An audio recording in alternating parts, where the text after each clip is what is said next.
বুদ্ধি প্রতিবন্ধী ২০ বছরের ময়না আক্তার বর্তমানে ৮ মাসের অন্তঃসত্ত্বা। তবে তার গর্ভের সন্তানের পিতা কে? এ নিয়ে জনমনে নানা প্রশ্নের সৃষ্টি হয়েছে। এ ঘটনায় বরিশালের গৌরনদী মডেল থানায় মামলা দায়েরের পর পুলিশ এজাহারভুক্ত আসামি ভিকটিম ময়নার ফুফাতো ভাই মহিউদ্দিন মোল্লাকে গ্রেপ্তার করে জেল হাজতে প্রেরণ করেছেন। ২ সন্তানের জনক মহিউদ্দিন মোল্লাদের বাড়িতেই আশ্রিত ছিলেন ময়না। এরই মধ্যে পুরো বিষয়টি নিয়ে ভিকটিম ময়নার স্বীকারোক্তিমূলক জবানবন্দির একটি কল রেকর্ড ভাইরাল হয়েছে। তাতে শোনা গেছে ধর্ষককে চিনেন না বুদ্ধি প্রতিবন্ধী ময়না। তুই সামরার ছিল না চিনি কোন হানে বিয়ে করছে? টিটেল কাটে রাখতো কোন হানে তুল গাছ? এই আবু টিটেল কাটে কোন হানে বাবুলিয়া বাড়ি? আমরা দেখতে কেমন? মানে দেখতে কেমন? লম্বা চূড়া, ফর্সা, মোডান আছে এখন মোডা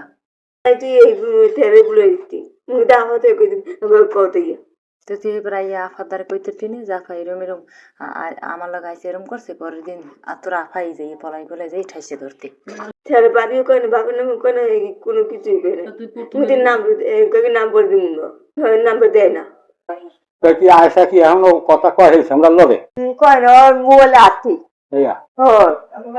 নাম্বার দে মোবাইল কার মুখে দিয়ে মার নাম্বার দে নাম্বার দেবে না বুনি দেয় কইছিস না ভাই দাঁড়াতে কইছিস না আমাদের পড়িনি বুন পড়িনি। এখন এটা কি বাবুলদের বউ এটা জানতে পুরো না? হ্যাঁ বাবুলদের বউ কি পাহাড়া দেশে তো তোরা কি ঘরে আসিনি? ঘরে আসলাম। আর ওই আয়সা মানে আয়সার কাছে একদিকে শিখেছি কত কত আয়সা রে ওইটা ইতে রাখছি আর মোরে এইটা ইতে রাখছি দুইটাই তো হরাই রাখছি কেডা ওই চেহারায় তুই বই তবে আহি এত নুমল আছে হাতে ঘড়ি না কি জানি পড়া তাহা হতে মুখে তাহা না খাও না কোনো কিছু নিল এরপর কি আইয়ে কি আয়সার কথা কইছে? হ্যাঁ আয়টার নাম্বারও লিখে দিচ্ছি। আয়সা চেনে? আয়টা চেনে ওই ছেলেটাই তোরে। আয়সা কি এর লাগে আগে প্রেম করছে? কয় না প্রেম কি লেই কয় ও আয়টা যায় না তুই যদি ছোট বুনিয়ে ছুঁয়ে।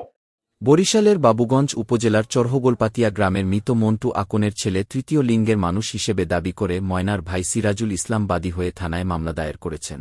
প্রকৃতপক্ষে সিরাজুলের স্ত্রী ও 2টি সন্তান রয়েছে জানিয়ে কারাগারে থাকা মহিউদ্দিনের স্ত্রী বলেন, আমি এই ময়নার মামলার ব্যাপারে আমি সকল আইনের লোকেরে যত প্রশাসন আছে সবার কাছে একটা অনুরোধ করতেছি যে আমার স্বামী মোহাম্মদ মহিউদ্দিন মোল্লা গত 11 তারিখ বিকেলে তাকে পুলিশ সরিকাল তদন্ত কেন্দ্রের পুলিশ এসে ধরে নিয়ে গেছে।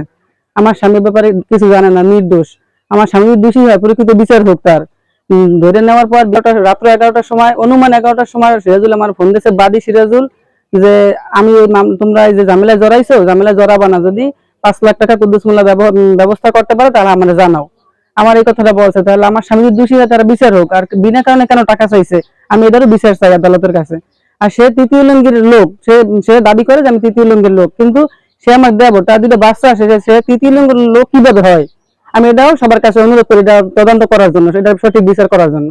অপরদিকে বুদ্ধি প্রতিবন্ধী ময়নার সাথে এ অপকর্মের প্রকৃত দোষী ব্যক্তিকে চিহ্নিত করে আইনের আওতায় আনার দাবি জানিয়ে ময়নার ফুপা গৌরনদী উপজেলার সরিকল ইউনিয়নের মহিষা গ্রামের কুদ্দুস মোল্লা জানিয়েছেন, এই যে দর্শকের যে একটা বিষয় আমার ছেলে অ্যারেস্ট হয়েছে, আমি এই দর্শকের তদন্ত সাপেক্ষে হয়তো ডিবি হোক অথবা পিবিআই হোক আমি এর সঠিক তদন্ত করিয়া আমি এই যে সত্যতার জন্য আমি এই দর্শককে উদ্বোধন করার জন্য আমি সকল পুলিশ কর্মকর্তা যে অবস্থায় হোক না কেন আমাকে সঠিক তদন্ত করিয়া আমি এদের বিচার চাই। যদি আমার ছেলে এই কাজের সাথে জড়িত থাকে তাহলে ফাঁসি হইতে আমার কোনো আপত্তি নাই। আমি সকলের প্রতি এই মূল যে ধর্ষককে এইটা উদ্বোধন করার জন্য আমি সকল প্রশাসনকে অবগত করছি।